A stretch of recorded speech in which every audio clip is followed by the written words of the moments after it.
desert didn't forgive weakness, and on that day, it was about to claim another life. The wind howled across endless sand, carrying heat that burned the lungs with every breath, and in the middle of that lifeless wasteland, a man walked alone, stumbling, dragging his feet through dunes that never seemed to end. But he wasn't alone. Not really, because in his arms, pressed tightly against his chest, was a German shepherd barely holding on to life. Its breathing was shallow, uneven, each rise of its chest weaker than the last, and yet its eyes remained open, locked onto the man's face as if it refused to let go. Not yet.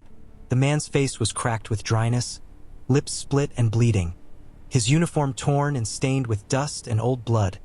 Every step he took a fight against collapse. He had already gone too far to turn back, too far to hope for rescue, and yet he kept moving, not for himself, but for the weight in his arms. Because this wasn't just a dog.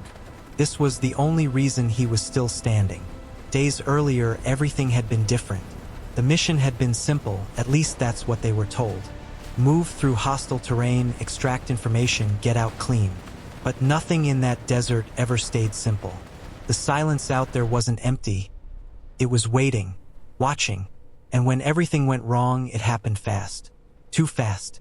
Gunfire erupted from nowhere, tearing through the stillness, chaos swallowing the team before they could even react. Sand exploded around them, bullets cutting through the air, and in seconds, formation broke apart. He remembered the moment everything changed. The sharp crack of gunfire, the sudden impact, and then the sound that mattered more than anything else. The dog's cry. Not a bark, not a warning, something deeper. Pain. Real pain. He turned instantly, ignoring everything else, ignoring commands, ignoring survival instinct, and what he saw froze him in place. The German shepherd lay on the ground, hit, struggling to stand, its body shaking as it tried to push forward despite the wound. And in that moment, nothing else mattered. Not the mission, not the enemy, not even his own life. He ran back through the chaos, bullets tearing past him, diving into the sand beside the dog, pulling it close as it trembled against him. His eyes met his, and even then, even while bleeding, it didn't panic. Trusted him. Completely. And that trust, that unspoken bond, was something he couldn't break. The team was forced to retreat. Orders were shouted. Vehicles moved. Dust swallowed everything. And in the chaos, decisions were made too quickly. Or maybe not at all. Because when he looked up, when the sound of engines faded into the distance, he realized something that didn't feel real at first. They had left. Not because they wanted to. Not because they didn't care. But because the situation had demanded it. Because staying meant everyone would die. And in that moment, he had made his own decision. He wasn't leaving. Not without the dog. And so the desert became his battlefield. Alone. Now, with the sun burning overhead and the air itself feeling like fire, he staggered forward, carrying the dog whose body grew heavier with every step. Not because of weight, but because of what that weight meant. Because every second that passed, every breath that grew weaker, brought them closer to something he refused to accept. The dog shifted slightly in his arms, letting out a faint sound, barely audible over the wind, and the man stopped instantly, dropping to his knees in the sand, pulling the dog closer as if that could somehow hold it together. His hands shook as he checked the wound again, knowing deep down it was getting worse. Blood had dried across its fur, but fresh stains had started to appear again, darker, heavier. No, not yet. The words came out broken, barely more than a whisper, but they carried everything inside him: fear, desperation, refusal. He pressed his forehead gently against the dog's head, closing his eyes for a second longer than he should have, because stopping meant risking everything. But walking meant losing it anyway, and somewhere in that endless desert, time was running out. He forced himself back up, adjusting his grip, ignoring the screaming pain in his muscles, ignoring the dizziness creeping into his vision, and took another step. Then another, because as long as he could move, there was still a chance. But what he didn't know, what he couldn't see through the heat waves distorting the horizon, was that something else was already watching them. The desert stretched endlessly in every direction, a shifting ocean of sand that swallowed footprints as quickly as they were made, erasing any sign that someone had ever passed through, and yet he kept walking step after step, even as his legs trembled under the weight of exhaustion and the burden in his arms grew heavier with every passing moment. Not because the dog had gained weight, but because its strength was slipping away, and he could feel it in the way its body no longer pressed back against him, in the way its breathing became quieter, more distant, like something slowly fading into silence, and still he refused to stop, refused to accept what the desert was trying to take from him, because this wasn't just survival anymore. This was a promise he had made long before this moment, a promise forged in the chaos of war, in the bond between man and animal that went beyond orders, beyond duty, something deeper, something unbreakable. The heat pressed down relentlessly, turning every breath into fire, drying his throat until swallowing felt like dragging sand across raw skin. His vision blurring at the edges as the sun beat down mercilessly, and yet he forced himself forward, focusing only on the next step, then the next, because thinking too far ahead meant acknowledging the truth he was trying to outrun. The truth that there was no clear destination, no guarantee of rescue, no sign of anything except endless dunes and a sky that offered no mercy, and somewhere deep inside, a voice whispered that this was where it would end, that this was where both of them would be claimed, swallowed by the desert like so many before them. But he silenced it, just as he had silenced fear in countless missions before, because fear had no place here, not when there was still a heartbeat against his chest, however faint it might be. The dog shifted again, weaker this time, its head resting against his arm, its eyes half closed but still searching for him, and he tightened his grip instinctively, adjusting his hold to keep it secure, careful not to press too hard against the wound. Even though every movement sent pain shooting through his own body, pain he barely registered anymore because it no longer mattered. Nothing mattered except keeping that breathing steady, keeping it going, because as long as the dog breathed, there was still something left to fight for, something that hadn't been taken yet, and he leaned his head down slightly, his voice rough, barely audible as he spoke again, not to the desert, not to himself, but to the one thing that had stayed with him when everything else had fallen apart. Stay with me. Just a little longer, we're not done yet. The wind picked up suddenly, stronger than before, carrying waves of sand that stung his skin and filled the air, reducing visibility until the horizon disappeared completely, turning the world into a swirling blur of heat and dust, and he turned his body slightly to shield the dog, lowering his head as the storm pushed against him, each gust threatening to knock him off balance. But he dug his boots into the sand, refusing to be pushed back, refusing to be stopped, because stopping here meant surrender, and surrender wasn't something he had ever accepted. Not in the battlefield, not in life, and certainly not now, not when the cost was too high. Minutes passed, or maybe hours. Time had lost its meaning out here, stretching and collapsing in ways that made it impossible to measure. And when the storm finally eased, leaving behind a heavy silence broken only by the sound of his own breathing, he lifted his head slowly, scanning the empty landscape again, searching for anything, any sign that they weren't alone in this endless wasteland. But there was nothing, just more sand, more heat, more silence, and yet something felt different, something subtle but undeniable, like a shift in the air, like a presence he couldn't see but could somehow feel, and his instincts, sharpened by years of experience, told him that they were no longer alone. He stopped, just for a moment, his body still, his breathing controlled, listening. The dog reacted too, its ears twitching slightly despite its weakened state, its eyes opening just a little more, as if it sensed it as well, something approaching, something distant but real, and the man turned slowly, scanning the horizon again, his vision struggling against the heat distortion, until finally, there it was.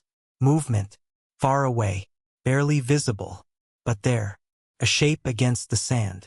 Then another, small at first, almost impossible to recognize, but growing clearer with each passing second, and his heart pounded harder, not with relief, not yet, because out here not everything that moved meant safety, not everything that approached meant rescue, and he knew that better than anyone because the desert didn't just take, it tested.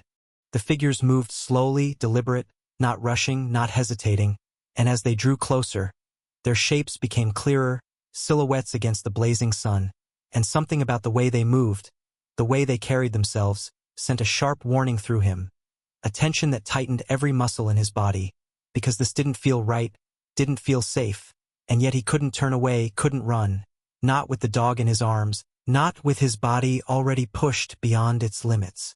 He adjusted his grip, tightening his hold, his breathing steady but controlled, his eyes locked on the approaching figures as they came closer, step by step, and the silence between them grew heavier, thicker, until it felt like the entire desert was holding its breath, because whatever was coming was about to decide everything.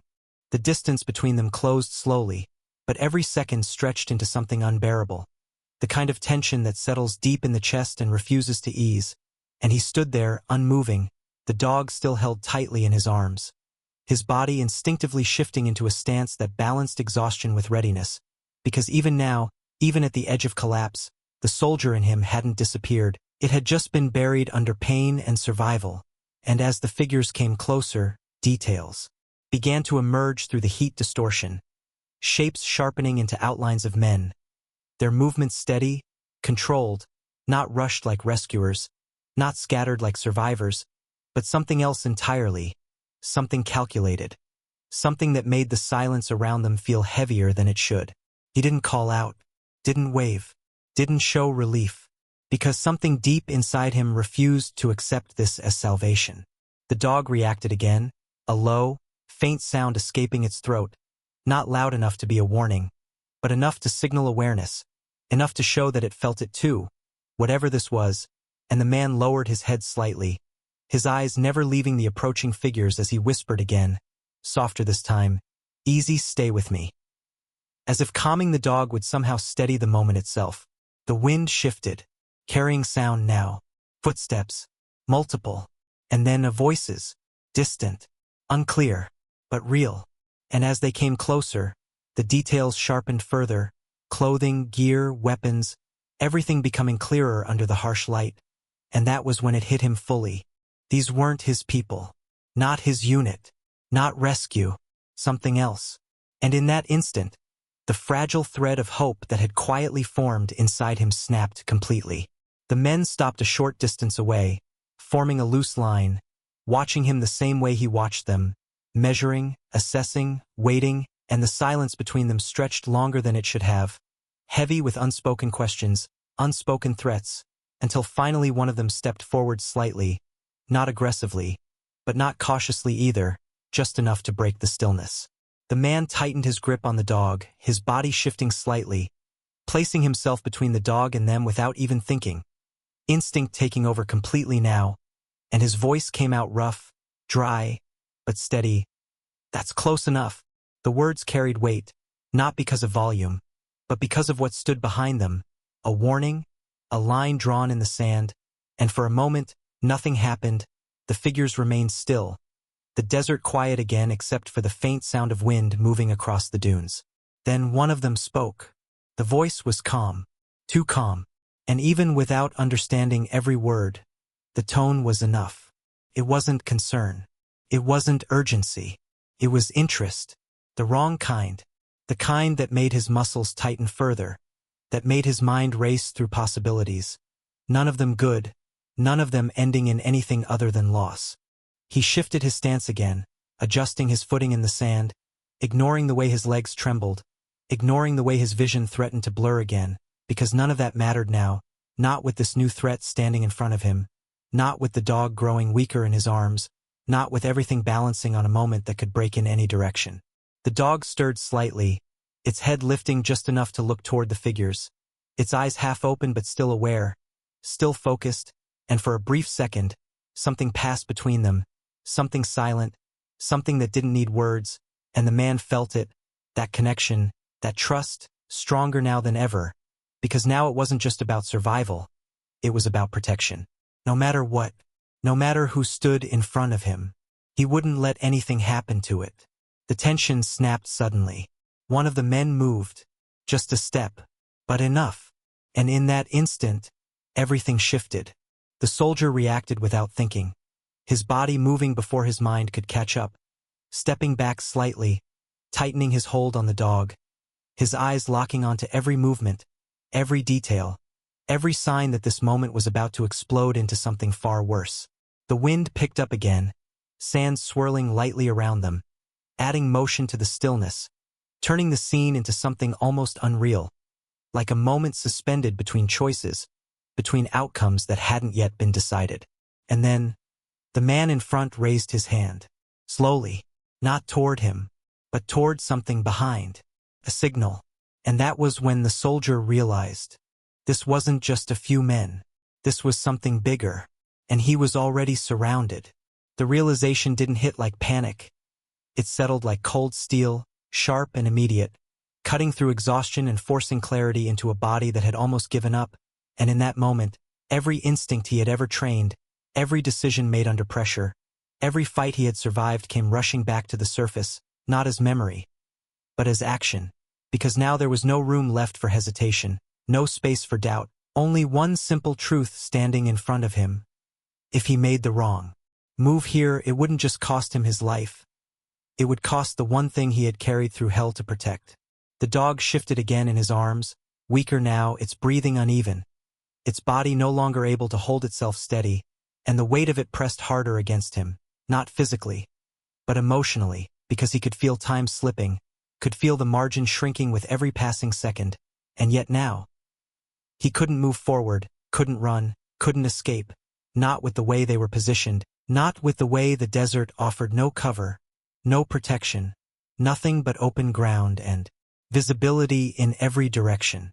The figures behind began to emerge more clearly now, stepping into view one by one, forming a wider circle, their silhouettes turning into bodies, their movements deliberate, controlled, not rushed, not careless, and that made it worse, because rushed men make mistakes. Controlled men don't, and he could see it in the way they moved, in the way they held their weapons, in the way their eyes stayed locked on him, not with fear, but with calculation. He adjusted his grip on the dog again, shifting it slightly higher against his chest, careful not to worsen the wound, even as his arms screamed under the strain, even as his muscles trembled from exhaustion, because letting go wasn't an option, not even for a second, not even to steady himself, not even to prepare, because the moment he loosened that hold, everything he had fought for would be at risk. His breathing slowed, deliberate, controlled, each inhale measured, each exhale steady, forcing his body into a state it wasn't ready for, pushing past fatigue, past dehydration, past pain, because right now, survival depended on clarity, and clarity didn't come from panic.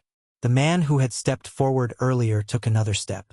Closer this time, close enough that details became sharp, face visible beneath the harsh sunlight, eyes fixed, unreadable, and he spoke again, voice low, calm, almost conversational. But there was nothing casual about it, nothing safe about it, because calm in a situation like this didn't mean peace. It meant control.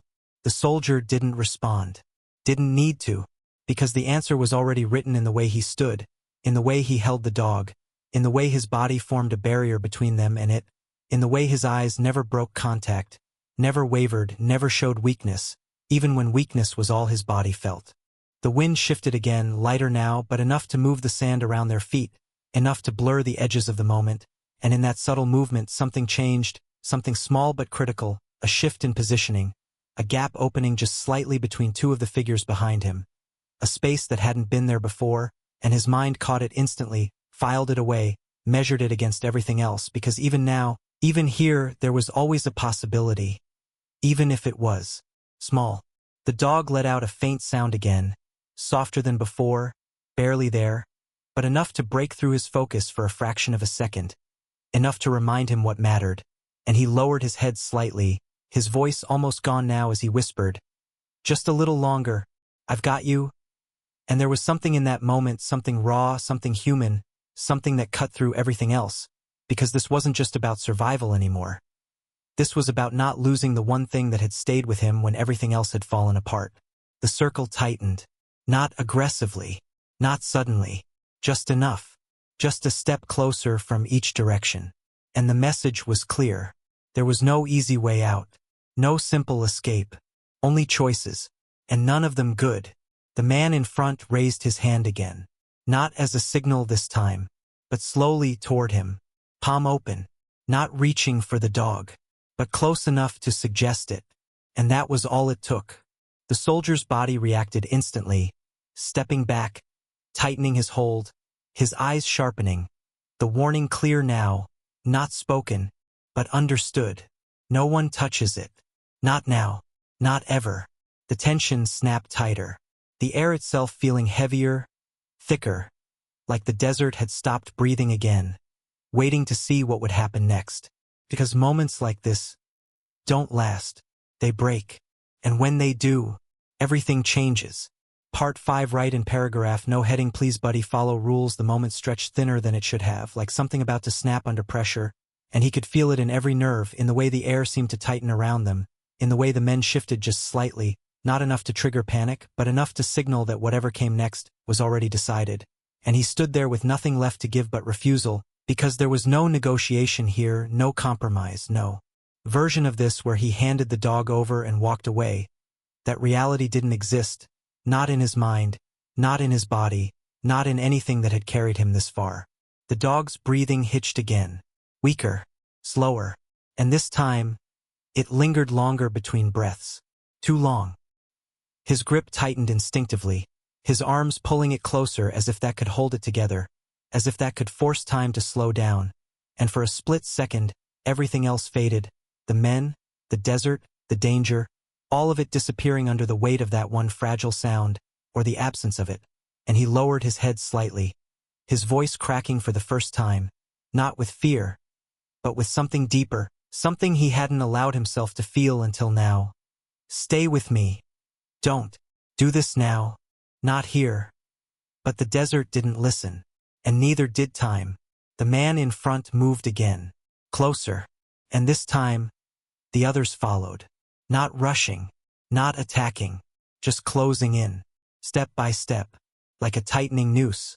And he knew exactly what they were doing, waiting for him to break, waiting for the moment when exhaustion, pain, and desperation would outweigh his will to resist, because in their eyes, this was already over, already decided, just a matter of time before he collapsed, before his body gave out, before he had no choice left but to surrender what he held. But they didn't understand one thing. He had already made his choice. Long before this moment. Long before the desert. Long before the gunfire. The choice had been made the second he ran back for the dog. And that choice didn't change now, even if it cost everything. His body shifted slightly, his stance adjusting, not aggressive, not defensive in the traditional sense, but grounded, rooted, like something that refused to be moved, and his eyes moved quickly, scanning again, measuring distance, counting steps, calculating the space that still existed, even if it was small, even if it was barely there, because as long as there was space, there was a chance. The gap behind, still there, narrow, but real. The wind shifted again, softer now, almost still, and for a moment, the entire desert seemed to pause, like it was waiting, like it knew something was about to happen, something that would break this fragile standstill. The dog moved again, this time different. Its head lifted slightly, its eyes opening just a fraction more.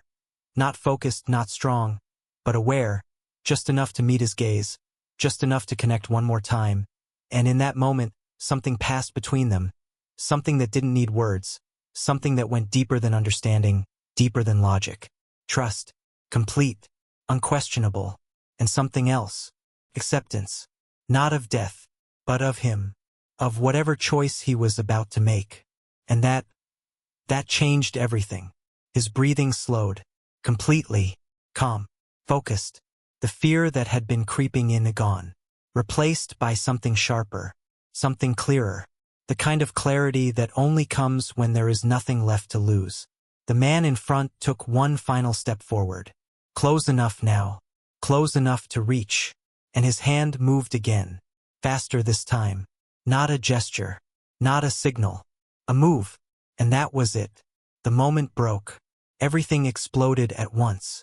The soldier moved instantly, his body reacting before thought could catch up, turning sharply, shifting his weight, pushing off the sand with everything he had left. His legs screaming in protest but moving anyway, because there was no other option now, no hesitation, no second chance. He ran.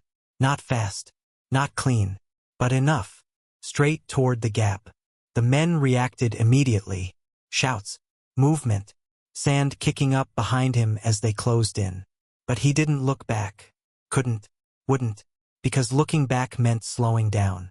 And slowing down meant losing everything. The dog remained in his arms, its body limp now, its breathing barely there, but still there, still enough to keep him moving, still enough to keep him fighting, because as long as there was something left, he wouldn't stop. The gap closed fast. Too fast. One of the men reached him, a hand grabbing at his shoulder, pulling, and for a split second, everything hung in balance, because if that grip held, it was over. But what happened next? No one expected. The grip tightened hard against his shoulder, fingers digging into fabric, into skin, pulling him backward with a force that his exhausted body couldn't easily resist, and for a split second, everything slowed, the desert, the wind, the movement around him, all of it collapsing into that one moment where control shifted, where the balance tipped dangerously toward something final, and his footing slipped slightly in the loose sand, his body twisting under the sudden pull, the dog still in his arms, its weight dragging against him as gravity tried to take over. But something inside him refused to give in. Not here. Not now. Not after everything. His body reacted on instinct, not thought, years of training snapping into place even through exhaustion, even through pain.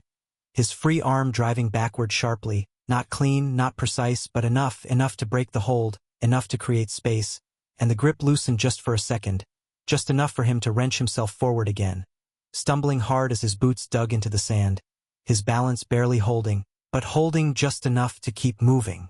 Shouts erupted behind him. Louder now. Closer. The men were no longer controlled, no longer measured. Now they moved fast, aggressive. The hunt had begun.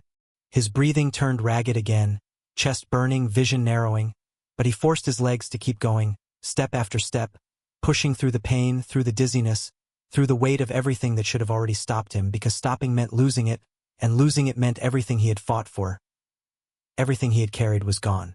The dog's body shifted slightly again, weaker than ever, its head falling against his arm, its eyes barely open now, barely there, and the fear hit him harder than anything behind him, sharper than the pursuit, deeper than the danger, because he could feel it slipping, feel that fragile thread thinning, stretching to its limit, and he tightened his hold again, pulling it closer, as if he could protect it from something that wasn't chasing them, but catching up anyway.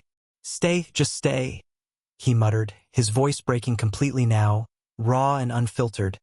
Not the voice of a soldier anymore, not the voice of someone in control, but the voice of someone refusing to let go of the one thing that still mattered. The terrain shifted suddenly beneath his feet, the sand giving way to harder ground, uneven, cracked, the kind that didn't move but broke balance instead, and he stumbled again, nearly falling this time, his knee slamming into the ground, pain shooting up through his leg, but he didn't stop, couldn't stop, forcing himself back up immediately, ignoring the way his body screamed at him to give in, to collapse, to end this fight. Behind him, the distance was closing. Fast. Too fast. He could hear them clearly now, footsteps pounding against the ground, weapons shifting, voices sharper, closer, and he knew he couldn't outrun them. Not like this, not carrying the dog. Not in this condition, the math didn't work, the outcome was obvious. Unless something changed. His eyes scanned ahead, desperate now, searching for anything.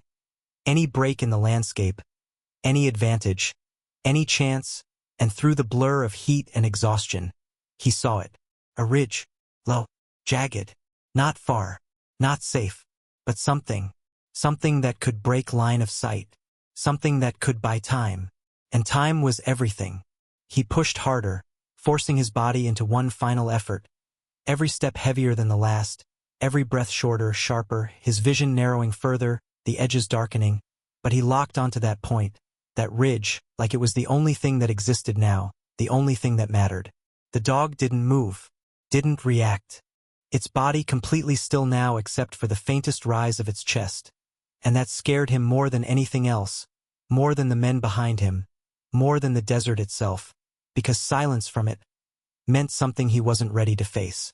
He reached the ridge, barely, his body collapsing forward behind it, dropping to one knee, then both, his arms still wrapped tightly around the dog as he pulled it close, pressing it against him, his chest rising and falling violently as he fought to breathe, to think, to move again, because this wasn't safety, not even close, just a moment, just a pause in something that was still coming.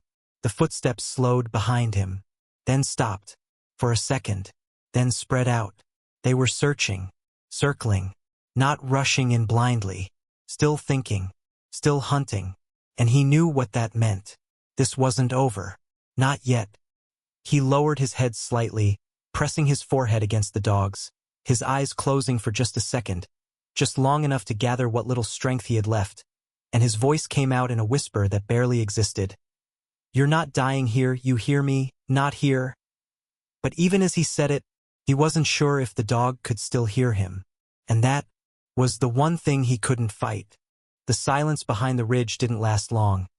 It never did in places like this, and even though the footsteps had paused, even though the voices had dropped into something quieter, more controlled, he could feel them moving, spreading out, tightening the circle again in a different way, not rushing this time, not chasing blindly, but hunting with patience. The kind of patience that didn't miss things, didn't overlook details, and he knew that meant one thing. They weren't going to make a mistake, and that left him with almost nothing to work with except what little time he had managed to create, and even that was slipping away faster than he could hold on to it. He shifted slightly behind the ridge, pulling the dog closer into the narrow shadow it provided. His breathing still heavy but quieter now, forced into control because every sound mattered, every movement could give him away, and his body fought him on it, fought the stillness, fought the restraint, every muscle screaming to collapse instead of hold position. But he held anyway, because letting go now meant everything ended here. The dog didn't respond when he adjusted it, didn't react when his hand brushed its side, and that absence hit him harder than anything else, sharper than pain, deeper than fear, because he had felt it slipping before, but now it felt like it was already halfway gone, like something inside it had already started to let go, and he refused to accept that, refused to believe it, even as his hand moved instinctively to its chest, searching, feeling for that faint rhythm that had kept him moving this entire time, and for a moment he couldn't find it. Everything stopped inside him, completely, the world narrowing down to that one terrifying second where nothing existed except the absence of movement beneath his hand, the absence of breath, the absence of anything that proved it was still there, and his chest tightened so violently it felt like it might collapse in on itself, his vision blurring instantly, not from exhaustion this time, but from something else, something he had held back until now, something breaking through whether he wanted it to or not, and his hand pressed harder, desperate now, searching again, refusing to accept what it was telling him. Then, there it was, faint, barely there, but real, a weak, uneven rise beneath his palm, and everything rushed back into place, his breath hitting him hard as he leaned forward, pressing his forehead against the dog again, his eyes closing tightly as if holding on to that fragile proof of life with everything he had left. "I've got you, I've got you," he whispered, not knowing if it could hear him, not knowing if it mattered, but saying it anyway because it was the only thing keeping him grounded, the only thing stopping him from falling apart completely. A sound snapped him back instantly. Close, too close. A shift of sand just beyond the ridge, a footstep that had come within meters, and his entire body locked again, every muscle tightening as his head lifted slowly, carefully, just enough to listen, to track, to understand where they were now, and the realization hit fast. They had found the trail. Not exactly, not precisely, but close enough that it was only a matter of seconds before they moved over the ridge, before they saw him, before everything he had bought with pain and sacrifice disappeared completely. His mind raced, faster now, sharper, cutting through exhaustion with something desperate, searching for anything, any option, any move that could change the outcome, because staying here wasn't survival, it was delay, and delay was running out. The ridge wouldn't hold them for long. The desert offered no second cover. There was nowhere else to go, except one direction, down. His eyes shifted, scanning the far side of the ridge, and what he saw wasn't hope, but it was something. A drop. Not steep enough to kill, but rough, uneven, leading into a narrow cut through the land, a shallow canyon carved by time, hidden from direct view, the kind of place that could conceal movement if you got into it fast enough, the kind of place that could either save you or trap you completely. And right now, it was the only thing he had left. The footsteps came closer again. Voices followed, not loud, but certain, and he knew This was it. No more waiting. No more holding position. No more time to think. He adjusted his grip on the dog one last time, pulling it tighter against him, securing it as best as he could, his body shifting carefully, quietly, turning toward the drop, and for a brief second he paused, his head lowering slightly, his voice barely more than breath. Hold on. Then he moved. Not fast, not clean, but committed, sliding down the far side of the ridge, his boots scraping against the rough surface, his balance breaking and catching again as gravity pulled him down harder than expected. His body twisting slightly to protect the dog, to take the impact himself if needed, because nothing else mattered now except keeping it safe, keeping it alive for even one more second. Behind him, the voices rose instantly. They had seen, and the chase began again. Part 8. No heading, no space. Right paragraph. The descent was rough and unforgiving, the ground beneath him breaking apart into jagged stone and loose sand that shifted under every step, forcing his body into constant correction just to stay upright, and even then he stumbled hard more than once, his boots slipping, his knees hitting the ground, his grip tightening instinctively around the dog every time he fell, making sure it never touched the surface, never took the impact, because even now, even at the edge of complete collapse, protecting it came before everything else, and by the time he reached the bottom of the narrow cut, his breathing was completely out of control, his chest burning, his vision pulsing at the edges, but he didn't stop, couldn't stop, because the voices above had already shifted direction, already begun to follow, and he knew they would reach the ridge within seconds, maybe less. The canyon stretched ahead like a broken scar through the desert, its walls low but enough to conceal movement, twisting slightly as it went deeper, the kind of terrain that could hide you if you moved fast enough, but also trap you if you made the wrong turn, and he didn't have the luxury of choosing carefully, he only had one option: forward. He pushed himself into motion again, his steps uneven but continuous, moving along the narrow path, his shoulder brushing against rough stone as he tried to stay low, to keep out of sight, to make as little sound as possible even though his body betrayed him with every heavy breath, every misstep, and behind him, the noise returned, sharper now, more aggressive, rocks shifting, voices echoing off the canyon walls as they followed, not guessing anymore, not searching, tracking. The dog remained still in his arms, too still, its body no longer shifting, no faint movements, no signs beyond the weak, almost imperceptible rise of its chest, and that terrified him more than anything behind him, because it felt like he was racing against two forces now, one chasing him and one slipping away, and he didn't know which one would reach the end first. His hand pressed against its side again as he moved, checking without looking, needing that confirmation, needing that fragile sign that it was still there, and when he felt it, faint but real, he forced himself forward again, faster this time, ignoring the way his legs threatened to give out, ignoring the pain that had spread through every part of him, because slowing down meant losing distance, and distance was the only thing keeping them alive right now. The canyon narrowed suddenly, the walls closing in tighter, forcing him into a slower pace, forcing him to angle his body sideways just to move through, the rock scraping against his shoulder, his arm tightening protectively around the dog as he squeezed through, and for a moment, the space felt suffocating, the heat trapped between the stone walls, the air thick and still, and then it opened slightly again, giving him just enough room to move faster, just enough space to keep going. A sharp sound echoed behind him. Closer now. Too close. He didn't need to look to know they were gaining, didn't need to turn to understand that his pace wasn't enough, not anymore, not with his body failing, not with the terrain slowing him down, and his mind raced again, searching for anything, any advantage, any break in the canyon that could give him a chance, because continuing like this would end the same way no matter what, with them catching up. Then he saw it. A split in the canyon ahead. Two paths. One wider, smoother, easier to move through. The other narrower, darker, partially shadowed, with uneven ground and jagged edges that made it harder to navigate. Most would choose the easy path. Most would run toward speed, toward open space. But he didn't have speed. He didn't have strength. What he had was time. A little. Not much. But enough if he used it right. He didn't hesitate. He turned sharply into the narrow path, his body adjusting instantly, lowering slightly, slowing just enough to maintain control over the rough terrain. His movements becoming more deliberate, more careful, because here visibility dropped, sound echoed differently, and if he could stay ahead just long enough, if he could disappear into the space before they reached the split, they might choose wrong. The voices reached the split moments later.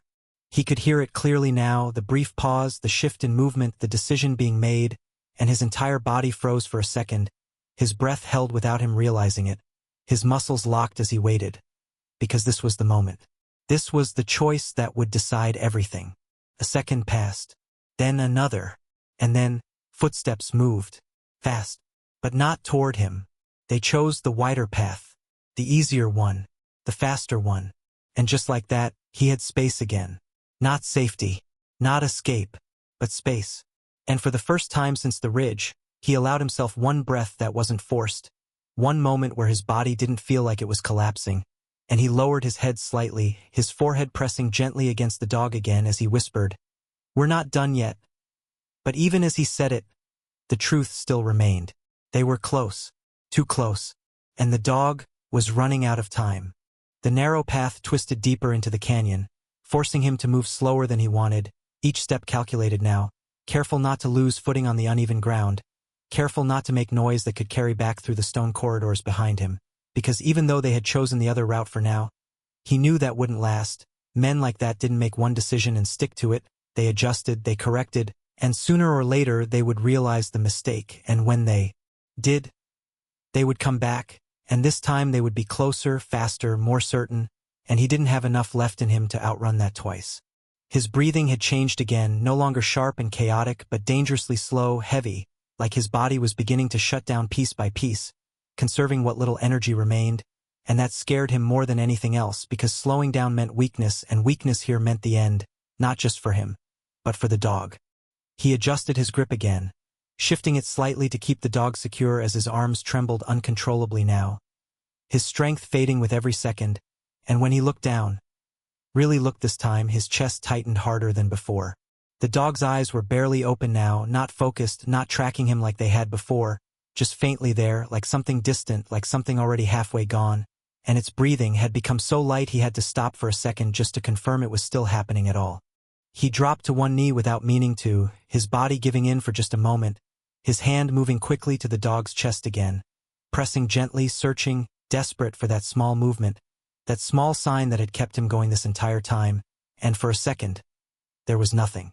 No rise, no fall, just stillness, complete, terrifying stillness. His entire world collapsed into that moment, everything else disappearing completely, the canyon, the pursuit, the desert, all of it gone, replaced by a silence that screamed louder than anything he had ever heard, and his hand pressed harder, his breath catching, his voice breaking completely as he whispered, "Noah, Noah, not like this." And then, it came.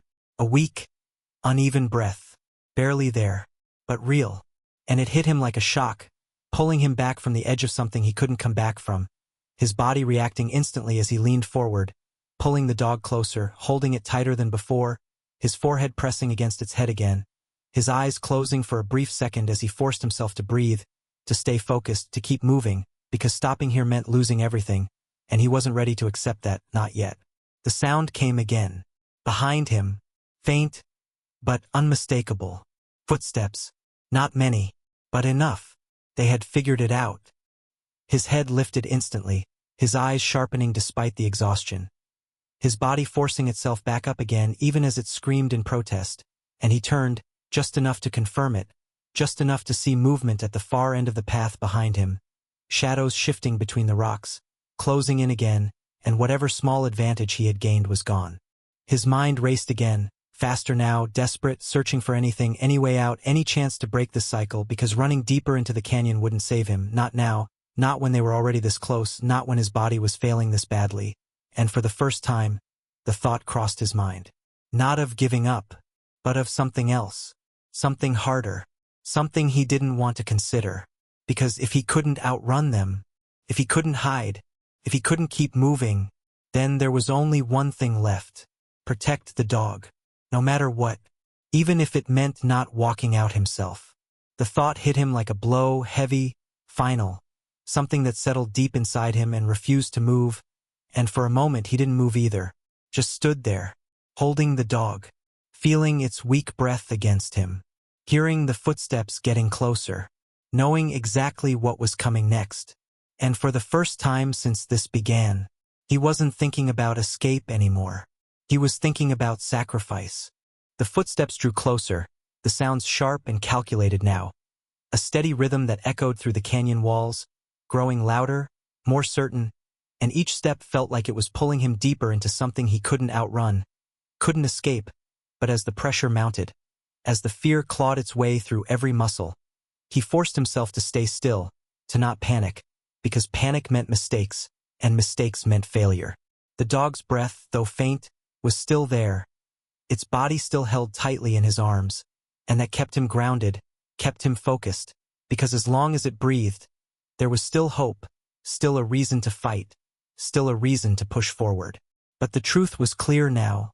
There was no real way out of this. There was no way to outrun the men, not without risking the dog's life even more, and there was no hiding from them anymore. His eyes scanned the canyon again, searching for anything, any corner, any rock, any trick that could buy him more time. But there was nothing, just sand and stone, nothing left to use, and for the first time, he felt the weight of the world settle fully on his shoulders, the crushing reality that this could be it, that this could be the end of everything he had fought for. And yet, even with that weight pressing down on him, there was something else inside him, something raw, something that refused to let go. It was the bond between him and the dog, a bond forged through years of trust, through battles fought side by side, through moments of life and death that had shaped them both into something unbreakable. And in that moment, as the footsteps grew even closer, he knew there was only one thing left to do: protect the dog, no matter the cost. He adjusted his grip on the dog again, pulling it tighter against him, his eyes narrowing as the men came into view at the far end of the canyon, their figures slowly becoming more defined, their movements swift, their approach relentless. The gap between them was closing fast, but he wasn't going to give them the satisfaction of seeing him break. He wasn't going to show them fear. He wasn't going to show them that this was over. He held his ground, every muscle in his body tense, every fiber of his being focused on the one thing that mattered: keeping the dog safe. The soldiers stopped at the edge of the canyon, their eyes scanning the area, searching for any sign of movement, any trace of him, but he was hidden just enough, just out of their line of sight, and for a moment, the desert was still again, the tension hanging in the air like a breath held too long. Then one of them spoke, his voice low, cutting through the silence. "He's here. We know he's here." The words sent a shiver through him, but he didn't flinch. He didn't move. He stayed still, waiting, knowing this moment would be the one that decided everything. The men began to spread out, moving carefully, their weapons raised, their eyes sharp, and for a split second, the world seemed to slow, the sounds fading into the background, the fear and uncertainty rising like a tide, and he knew it was only a matter of seconds before they spotted him, before they knew exactly where he was. And yet, somehow, in that brief moment he found peace. Because even though he couldn't control the outcome, even though he couldn't change the fact that the odds were against him, he knew one thing for certain: he wasn't going to let them take the dog. Not without a fight. Not without giving everything he had left. And with that thought, something shifted inside him, a final burst of clarity and determination, and he stood taller, ready for whatever came next, because in that desert, in that moment, with everything else slipping away, there was only one thing that mattered. He and the dog had made it this far together, and together they would face whatever came next. The footsteps grew louder. The search was getting closer. And in those final moments, just before everything changed, he whispered one last promise to the dog, his voice steady, unwavering. "I won't let them take you. Not today. Not ever." And then the world moved forward.